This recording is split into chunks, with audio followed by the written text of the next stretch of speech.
years, what a roller coaster ride it's been today. Since the time that counting began to the time that it looked that it is going to be a neck and neck fight, to the time that it looked like BJP was just rushing towards the finish line and was going to make it all by itself. There were celebrations at the BJP's office. Congress had even begun to concede defeat at one point and had begun to congratulate the BJP, and then the tables turned. Very quickly, we saw Congress reach out to the JDS, conversations happened, negotiations happened. Clearly, this was in the pipeline, in the works over the weekend, ever since voting took place. Congress by afternoon had made the announcement that they are going to back JDS to stake claim to form the government. So suddenly, BJP, that seemed to be getting to the majority mark by itself, wasn't getting there, was falling short by about 6 to 8 odd seats, and there was an alternative that was ready. But after that, it was a race to the governor's house to see who could stake claim and who could form government. This political thriller is not over. This movie is not over yet. It is going to continue for a few more days, and I can assure you that the governor still has to decide. It's not going to be an easy decision. There are precedents on both sides. In some cases, the governor has just gone ahead and given the chance to the party with the largest majority. In other cases, governor has chosen to go ahead and give a chance to the group or the alliance that has the majority. So it will be interesting to see what happens. But apart from that, because we've already discussed that when we've addressed that repeatedly and shown you what options are there, what we want to focus tonight is what the Congress party managed to pull off here.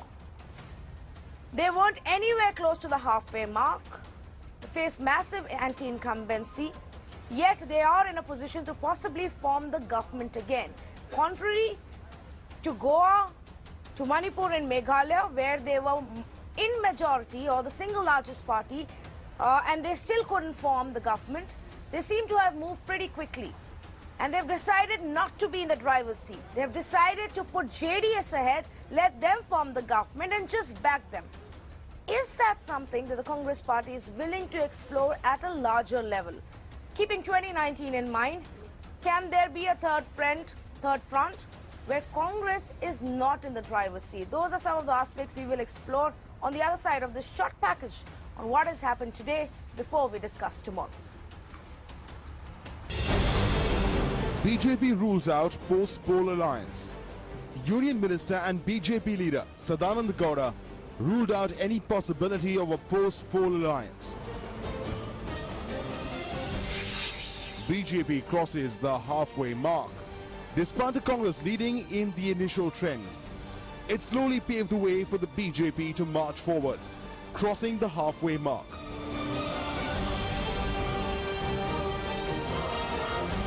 Celebrations at BJP offices.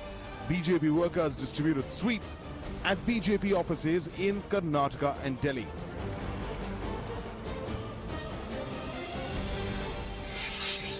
Mamta's cryptic tweet. West Bengal Chief Minister Mamta Banerjee tweeted saying if Congress had gone into an alliance with the JDS, the result would have been different.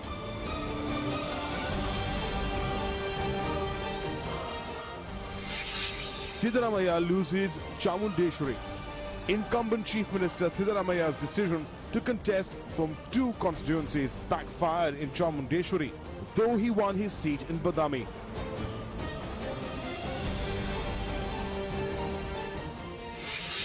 New twist to Karnataka results. As counting entered its final round, the Congress began its legwork with the JDS, while the BJP tried to approach the governor to stake claim to form the government.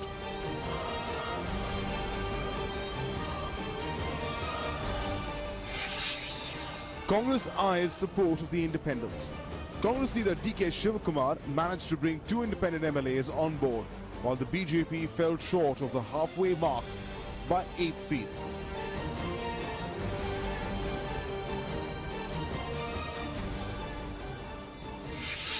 Congress JDS join hands. In a closed-door meeting, top Congress leaders including Ghulam Nabi Azad, Siddaramaiah and Parmeshwara decided to support the JDS to form the government.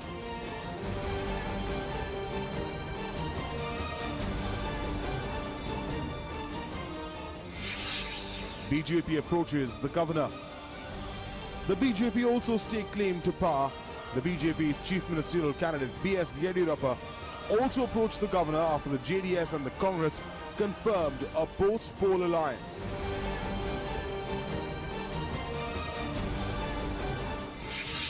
The Congress backs Kumaraswamy for chief minister.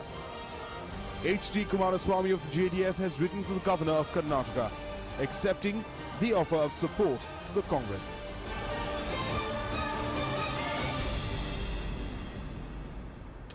Let's say good evening to our panelists this evening. Zafar Islam of the BJP joining us this evening. Yogendra Yadav, National President for Swaraj India Party. We'll have a couple of more panelists joining us. But let's quickly go across to Yogendra Yadav first and ask him this question. Mr. Yadav, what did you think of the strategy that the Congress Party used? Many experts through the day who are with us were quite surprised at the speed with which they moved. You know, some said it was actually a surprise that they had sprung on the BJP.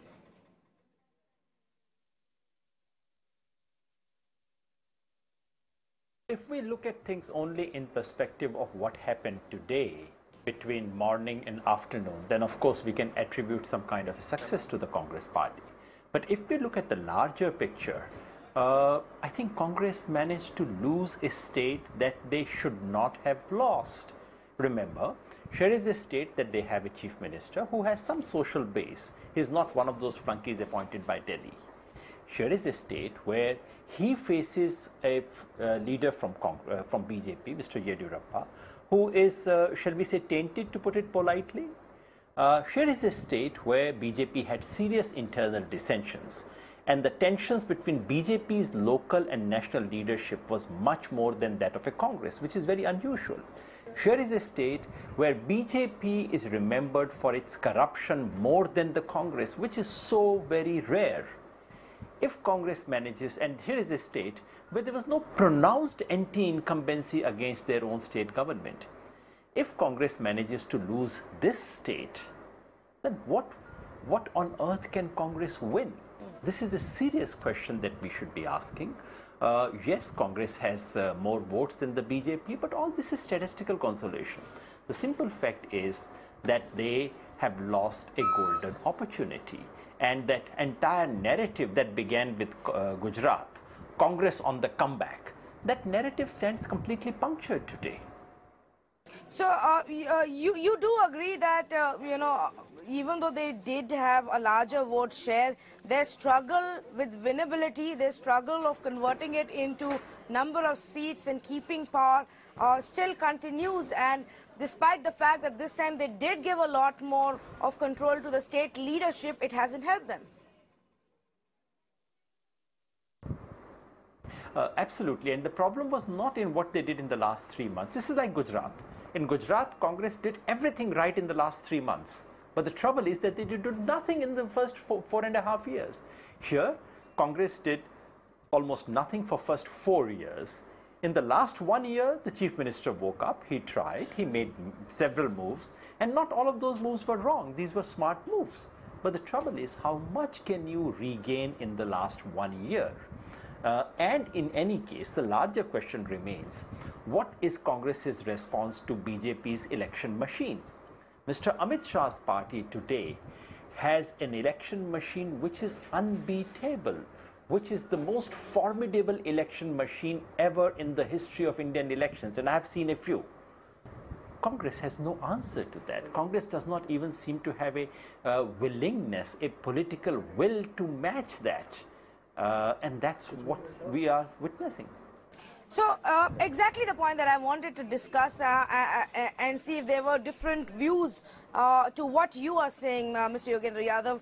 Ghanshyam Tewari, do you agree that when it comes to the strategic skills, electoral skills of BJP, of the Amit Shah, Narendra Modi duo, then Congress is absolutely no match? They're probably not even trying. Or do you now see, with what they have done in just the last 2-3 days, perhaps since the time they got a sense that they're not going to win this one, that there is a possibility where Congress is willing to take a back seat, put others in front, admit that it's not the big brother anymore, and perhaps let other parties take on the charge and responsibility just so they can stop the BJP? Well, it is absolutely true that BJP has a very formidable election machinery, but they are also bearing the cost of it. The cost of it is that they have no interest in governance.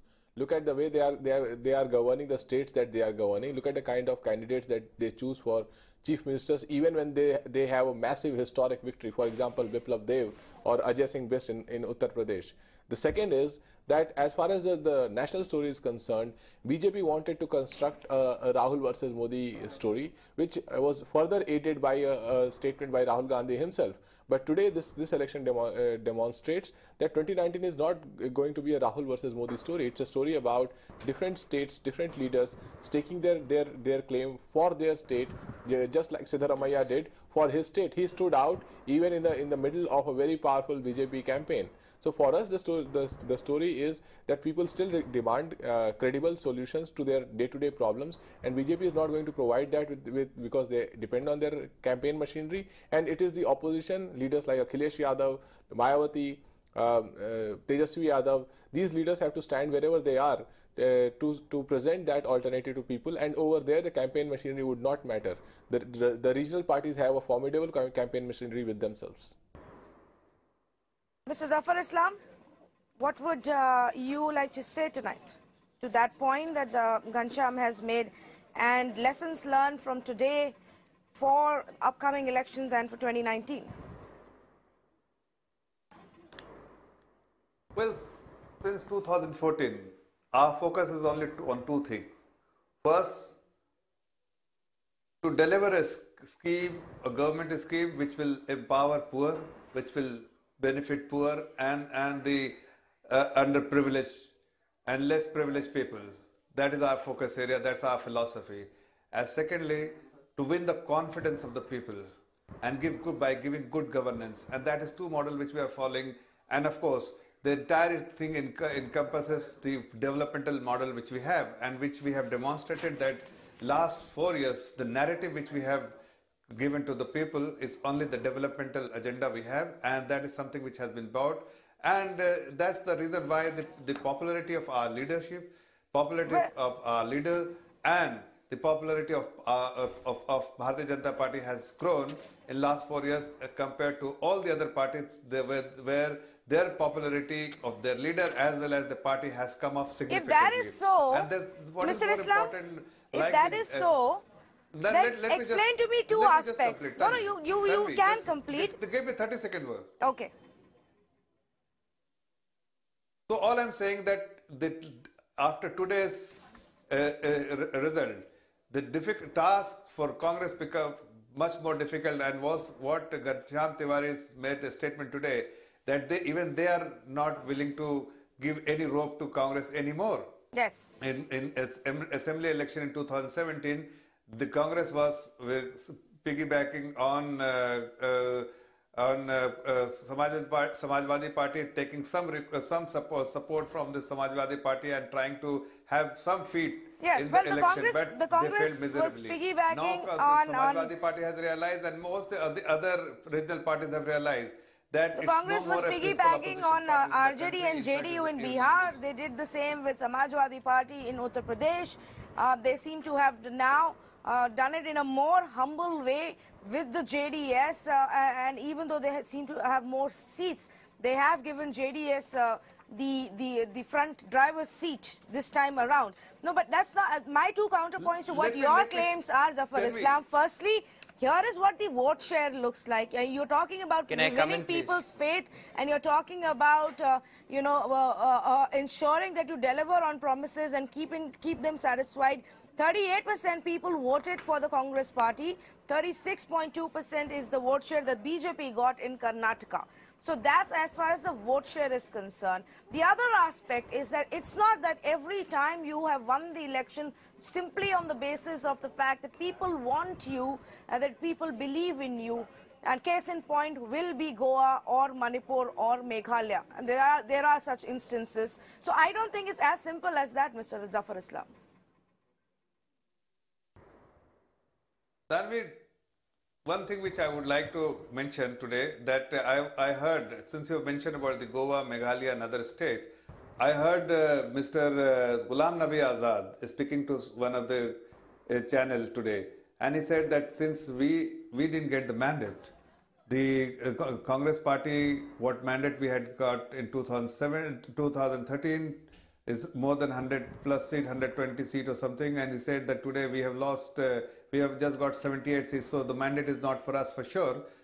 And who they are willing to support is JDS, which has got only 38 seats, yet the mandate is not for JDS as well. So they want to deny the Bharatiya Janata Party to form the government, even though the Bharatiya Janata Party has got 65 yes, seats more than what we had got. They claim, Mr. Islam, that they have... That only suggests that they claim they have learned it from you guys. They claim they have learned their lesson after not once, not twice, but 3 times being beaten at the same game by you guys, by the BJP. And so after crying foul 3 times, they seem to have just decided, well, if you can't beat them, then join them. And so let's give up on all the values that they were talking about and do the same thing. Adil Singh Boparai, you've heard all of our other panelists. Your chance to rebut to what is being said tonight. You know, first and foremost, let's not lose sight of the historical context as far as Karnataka is concerned. In the past 3 decades, no incumbent has returned to power. The BJP was in power from 2008 to 2013, and in the 2013 election, they came down to 40 seats. Whereas the Congress party today, after being the incumbent, has got 78 seats. That's point number 1. Point number 2, let's understand this very clearly. The Congress party fights elections on issues. We don't fight elections on cults or deceit or lies. The way we approach elections is very different from the way the BJP approaches elections. Now, going into another aspect, which is the popular vote share, the Congress today stands at 38%, the BJP stands at 36%. So, therefore, for the BJP to say that, well, this victory is for us, is factually incorrect. Further, which the BJP cannot lose sight of, is that no political party, as far as this election is concerned, has got a clear mandate. Let's not lose sight of this. Neither the BJP, nor the Congress, nor the JDS. So under such circumstances, if 2 allies, or if there's an alternative combination, which has approached the governor, that we have the mandate, we've got 118 MLAs, we are well over the halfway mark. I think it's incumbent on the governor to invite us to form the government. Okay, so now that both you and the BJP have made your comments about what you believe is the mandate of Karnataka and the mandate by the people of Karnataka, let's move on. We will have to any which ways wait and see what the governor decides, and we can go on and on to debate whether legally and constitutionally and ethically and morally and politically what should be the right thing to do. But we've done that and we've discussed this. And I must point out the BJP didn't get the mandate in Bihar. They didn't get the mandate in Goa. Yes. They never got the mandate in Meghalaya or Manipur. We have discussed that in detail. So by that what I now want to do is take the conversation forward by understanding from you and then our other panelists if what the Congress party has done in Karnataka can be taken forward elsewhere in the run-up to 2019. You've decided to give the driver's seat to JDS, even though you have more number of seats. You've decided that in Karnataka elections, a lot more freedom was given to the state leadership to decide. So is that a formula that Congress is all right using and then perhaps forming a third front for 2019? You know, I think it's a wrong way of saying that, you know, one party is in the driver's seat or we're in the back seat. That's not how the Congress party operates. We treat all our allies with utmost respect. We treat them as equal partners. And let me just reiterate this. The point is the country is going through a crisis today. Whether it's on the economic front or whether it's on the social front, the way our syncretic culture is being systematically destroyed under Mr. Modi's rule. So therefore, the need of the hour is that all like-minded parties must unite and defeat the communal agenda of the BJP. The BJP in the past 4 years has not been able to fulfill a single promise. I can go on and on. The point is, this is not an election speech. The fact of the matter is the BJP has miserably failed, and all like-minded parties, we would invite all like-minded parties, and we would urge them to join hands and defeat this party which is taking India backwards with this regressive ideology. Mr. Yogendra Yadav, I don't know if you agree with what Mr. Bopara is saying, but there is a difference in being Can I just come in, Tanvi, please? Can I just rebut? Okay, go ahead, please. Zafar Islam, 30 seconds to you, and then I go across to Mr. Yogendra Yadav.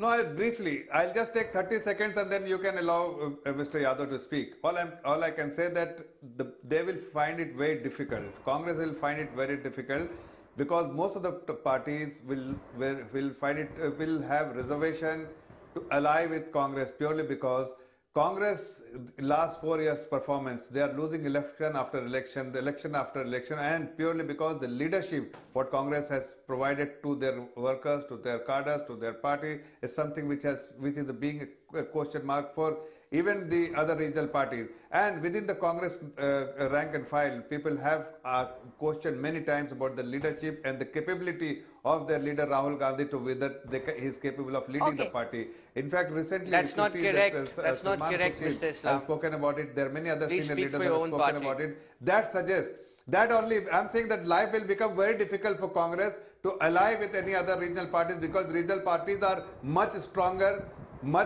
than Congress, and it is no more. Congress party is no more a principal opposition party, even if they are weaker than a regional party. So okay, here are the scenarios. Here are the scenarios. Any alliance with any that we regional need to parties focus on their terms. Mr. Yogendra Yadav, Big Brother Congress, equal allies with any other third front party and Congress on the equal platform, or Congress taking a further backseat as a much smaller player and perhaps allowing a Samajwadi Party or a TMC to take the lead?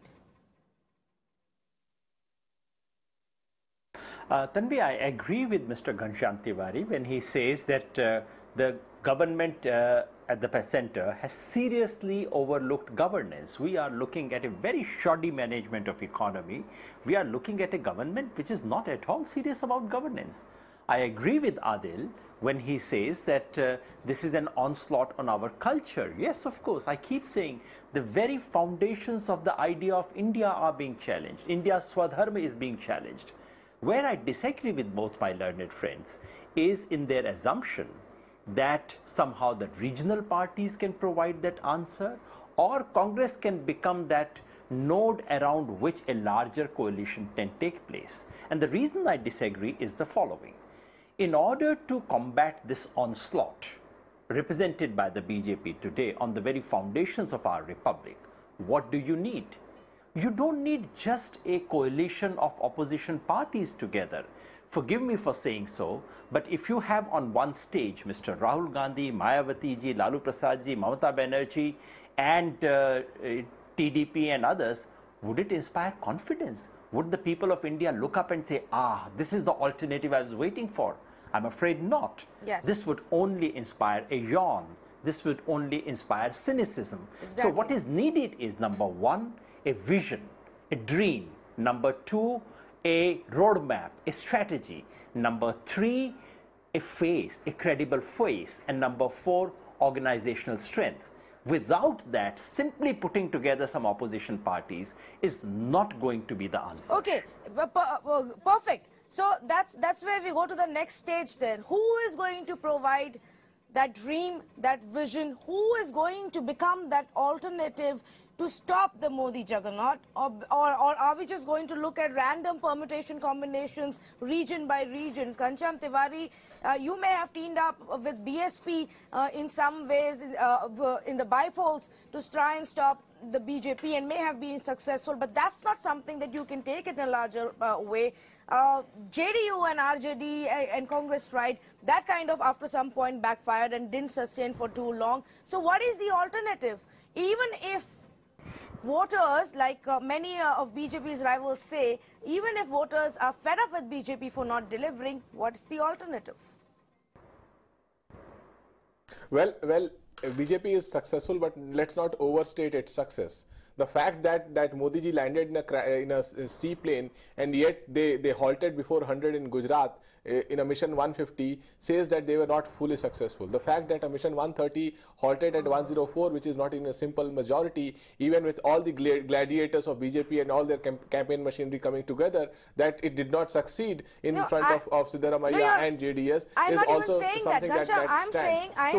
I'm not even saying BJP is overly successful or successful. I'm saying BJP doesn't need to be, because they don't even have a good enough, strong enough challenger right now. Who is supposed to be that alternative voice? So where I slightly disagree with what Yogendra Yadav ji is saying, though I have learnt a lot from him and hearing him on TV, is that I do not think that there is that one stage where all these leaders are coming together and presenting a vision and selecting a face that will inspire everybody. What I see is there is a face in each state that is already inspiring people with his vision for people of their state, be it Mamata Banerjee ji in West Bengal, be it Akhilesh Yadav ji or Mayawati ji in Uttar Pradesh, be it Tejaswi and Congress Alliance in Bihar, be it Sachin Pilot and Ashok Gehlot in Rajasthan.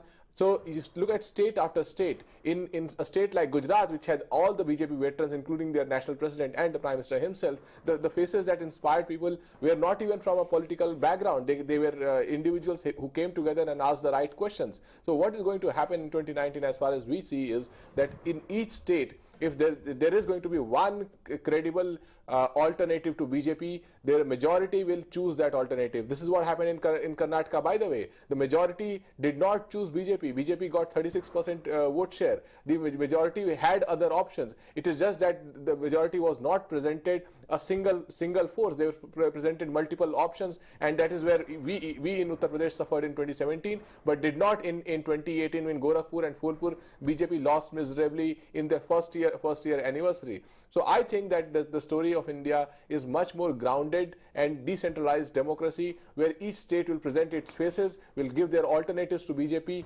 and the overall picture will emerge post-election. Mr. Yogendra Yadav disagrees with you. Can I interject? Yes. Yes, please.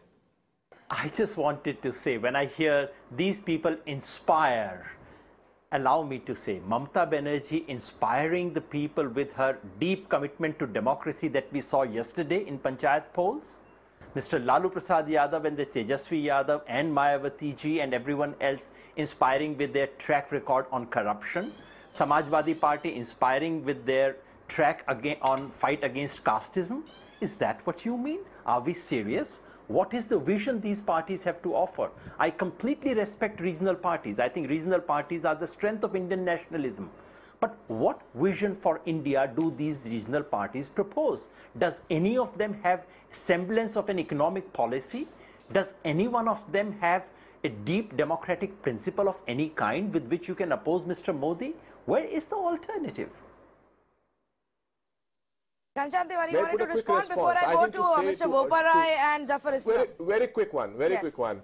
To not state Mamata Banerjee's success in Bengal, she has inspired people of Bengal with her Ma Mati Manush campaign and her run. Yes, what happened in Bengal yesterday was a dark day, but to sum that up as her inspiration or lack of it is not justified. Similarly, Akhilesh Yadav did inspire, he still inspires people in Uttar Pradesh. To say that all that track record is a baggage that he cannot inspire people from Uttar Pradesh, I think let us not create imaginary figures who simultaneously carry the baggage of their history and will inspire in the movement. Right now, as we speak, Akhilesh Yadav is far more inspiring leader than any leader in BJP in Uttar Pradesh. Mamata Banerjee is far more inspiring leader than any leader in Bengal, and Tejaswi Yadav is far more inspiring leader than any leader in Bihar. And people believe that as far as what is the foreign policy, what would be the economic policy, yes, that's a question that has to be answered. But that is not merely an electoral question. The electoral question is much more significant than that,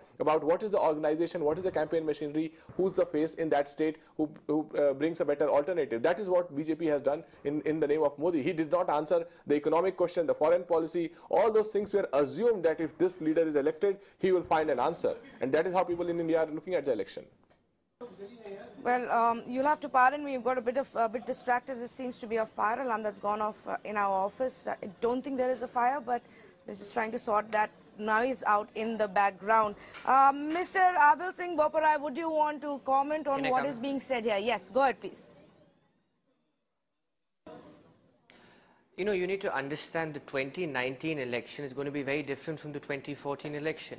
In 2014, Mr. Modi was able to sell a dream.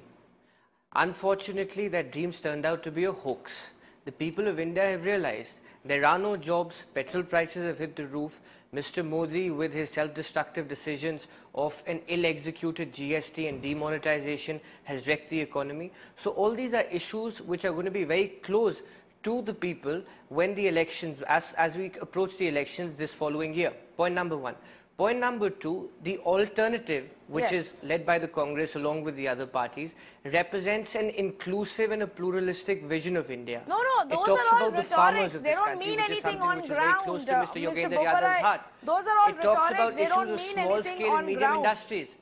If that was the case, you would have seen a lot of very different kind of results in 2017 and 2018. You didn't. So there is no point in talking about 2014. None of us are talking about 2014. We are talking about now. And 2019 is not so far away. Where is that vision? Where is the alternative? Can Rahul Gandhi be that? Of course, the Congress party is the only pan-India party in this country. Nobody can deny that. We're a dominant force in a majority of states. Which state? Nobody can take that fact away from the Congress party. Which state? Of course, Madhya Pradesh, Punjab, Haryana, Himachal, Uttarakhand, Maharashtra, Karnataka. Right now. I can go on and on. You command and you are in government only in Punjab right now. You're barely, successes. You know, you're hanging from the hooks in Karnataka right now, and that also, it all depends on Mr. Kumaraswamy. Actually, depends on the governor. So I don't know what you're talking about. Which national party? Let's not forget that. Are you political ups and downs are part of the political process. It's part of the electoral process. Anybody, Mr. Boparai, I don't think Rahul Gandhi is going to get credit for Punjab. Captain Amrinder Singh is going to get the credit for Punjab. You know, you need to understand in the coming elections, in the three elections which are coming, state assemblies, Rajasthan, Madhya Pradesh and Chhattisgarh, Congress is a very strong contender. This is the reality on the ground. So please don't discount that fact. As far as victories and defeats are concerned, it's part of the electoral process. By saying that, I don't mean that we don't need to pull our socks. We need to work on the organizational level. We need to work at the grassroots meetings level. Are still on. Cutting across to Siddaramaiah for a bit. Minus of we are 117. Required number is 111. But there are already reports that many Bengalis are BJP, and many of them are already They're all baseless rumors. They're all baseless rumors. So will you start resort politics? Will you start resort politics, taking MLAs to the resort from tomorrow? That you are not part of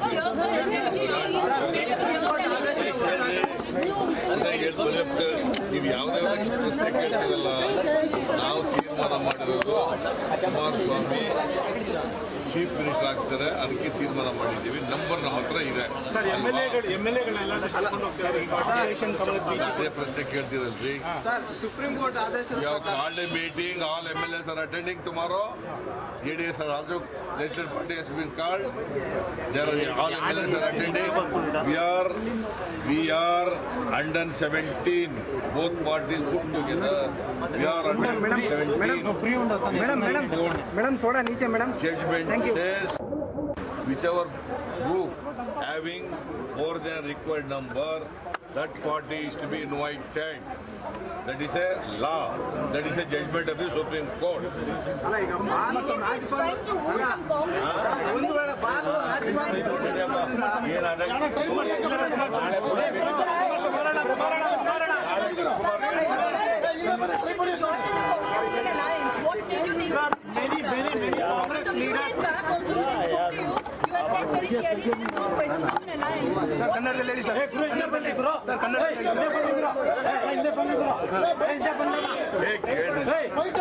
ಮುಂದೆ ಹೋಗಿ ಸಿಗಾಕೊಂಡಲ್ಲಿ ಯಾವಂಗೂ ಸಿಗ್ದಂಗೆ ಮಾಡ್ತಾರೆ ಇಲ್ಲೇ ಬನ್ರಿ ಗುರು ಮುಂದೆ ಬನ್ರಿ ಗುರು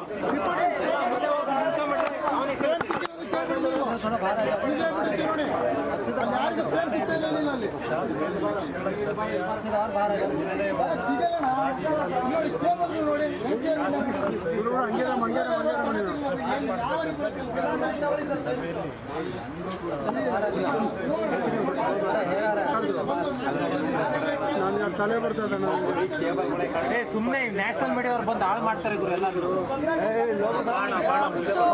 we're struggling to get the audio of what Mr. Kumaraswamy has to say, but nothing new. 117 seats is what both of them have got together, and Siddaramaiah stating that because they have these numbers, they should be allowed to form the government, and their chief ministerial candidate is H.D. Kumaraswamy. Going back to the conversation, I'm sorry, Zafar Islam, I interrupted you there. Go ahead, please finish your point. No, all I can say that Congress still wants to live in their past glory. They must realize that the time has changed, the political landscape has changed, their relevance in Indian polity has changed. They have become irrelevant. They have no more, as I said earlier, the principal opposition party in 2014, they had lost the general election. They still had presence in 15 states, but now if you see, BJP has presence now with 21 states, and I'm sure that the government will definitely give us the chance to form the government in Karnataka as well. So our number will go up to 22 in 29 states. So Congress still not realizing that the time that the people's faith in Congress has completely diminished, and the people's faith in our leadership, in the people's faith in Bharatiya Janata Party's ideology, the developmental agenda, the developmental model, the leadership. Yes, Mr. Bopara, you wanted to say something to that? People have shown confidence in the Bharatiya Janata Party. That is what is warranted. And Mr. Zafar Islam, suggesting that many parties. Yes, save your energy and save your breath. At least for today. At least for today, relax a little bit. You don't have to give us another campaign speech, at least for today, before you go on to election mode again tomorrow. We've heard this part. You allowed everyone to speak. No, I interrupted everyone the minute they got to any kind of rhetoric. So I'm doing the same with you as well. I got your point, and I take your point. Mr. Bopara wants to respond to that, and then I'll go across to Yogendra Yadav. You know, this is my answer is restricted to Karnataka. The point is that we were the single largest party in Goa, we were the single largest party in Manipur, we were the single largest party in Meghalaya. When we approached the governor said that I am testing your request on the touchstone of whether you can provide a stable government. And he said that the alternative combination is better suited to provide a stable government. So similarly, if you replicate that precedent to Karnataka, the Congress and the JDS together has 117 MLAs, which is well over the halfway mark. So what is going to work for you? Stands at 104. In Madhya Pradesh and Rajasthan? As far as Madhya Pradesh and Rajasthan is concerned, we've got very strong state leadership there. There is unprecedented anti-incumbency. We've seen the kind of rampant corruption, unemployment, firing on farmers in Madhya Pradesh. We've seen the mining scams. We've seen the lynch mob mentality in Rajasthan. We are very well placed in returning to power in both these states, and the result would demonstrate that in the months to come. Mr. Yogendra Yadav, do you agree with that? There may be a lot of dissatisfaction and anger in these two states amongst the citizens, but when you look at what other options do they have, does it work against the BJP? I agree that in many of these states there is a very strong anti-incumbency. In Rajasthan, it looks like a wave against the BJP. And yes, when the wave is so strong, Congress can be the accidental beneficiary. But the question is, can Congress create it? Can Congress mobilize it? Can Congress marshal the unease that is there throughout this country on the performance of Modi government? Can Congress bring it together? Unfortunately, the answer as of today and even after watching today is no. I do agree with Mr. Jafar Islam on one thing. I share his optimism completely that the governor will invite the BJP. In fact, my own understanding is no matter what the number, no matter what the constitution says, no matter what the president, no matter what Sarkaria Commission or Supreme Court might say, BJP shall form the government in Karnataka. And that is the tragedy. The tragedy is, while Congress does not have a mandate, certainly not, while Janata Dal also does not have a mandate, BJP also does not have a mandate. If it was the first election of India, I would have said, in terms of principle, maybe Congress and JDS should step back and give BJP a chance. But in a country where Meghalaya has happened, Goa has happened, all other precedents have happened, then the BJP has no leg to stand on. The trouble is that at the end of the day, and that's the last they had point I wish smaller to make. allies, Mr. Yadav, as options, smaller parties, independents. Here, the only option for them to do what you're saying is to break up, you know, JDS or Congress, break away at least 8 to 10 of their members, bring down the number of people, bring down the strength, and then turn it around. So there's a lot of horse trading involved. Absolutely, that's the whole tragedy. The only way BJP can form the government in Karnataka is by breaking one of the two parties, which is completely unconstitutional, which is against the 10th schedule of the Constitution, which is against the anti-defection law. But that's what is going to happen in the country. Mr. Zafar Islam, do you disagree? Is there another way? And tell me if I'm wrong. Yes, is there another way, Mr. Zafar Islam? No. So you don't have the majority yet. No, I mean, by going by the logic of Mr. Yogendra Yadav, the person who has got the least marks, 38, should be on the pole position.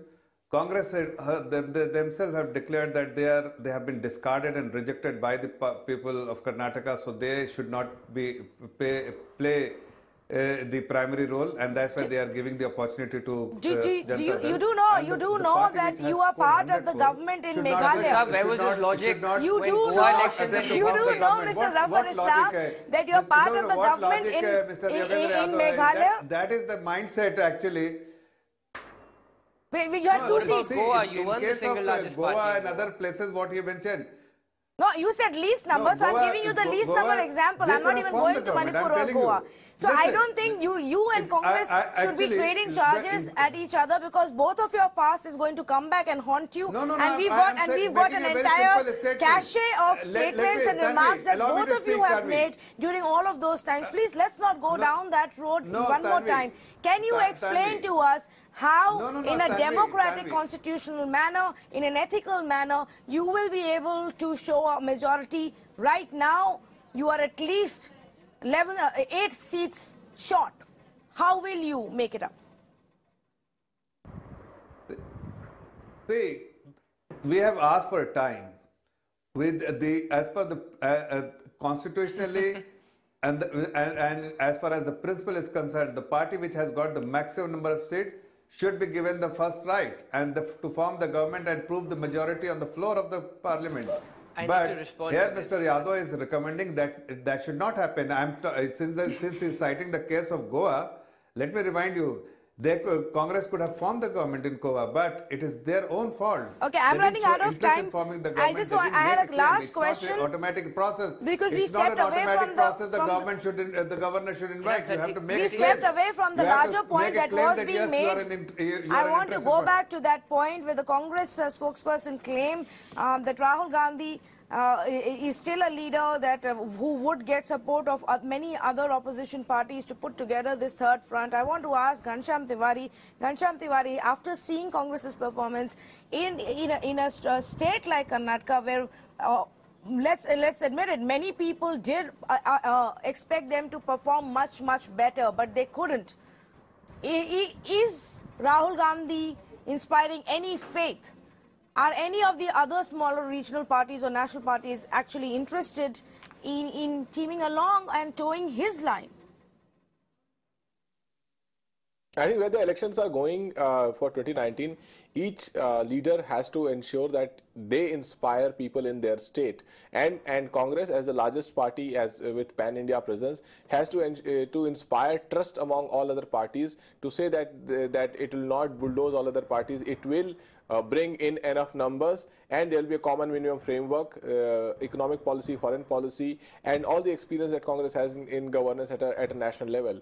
But I don't think that today regional parties are looking at any other leader beyond their own leader for inspiration. They are looking at their state, they are looking at the agenda of their state and their own leadership that will bring people on so board. Very quickly, I'm out of time, but I need to just take that point across to Yogendra Yadav and ask him, in his expert view, does that work, Mr. Yadav?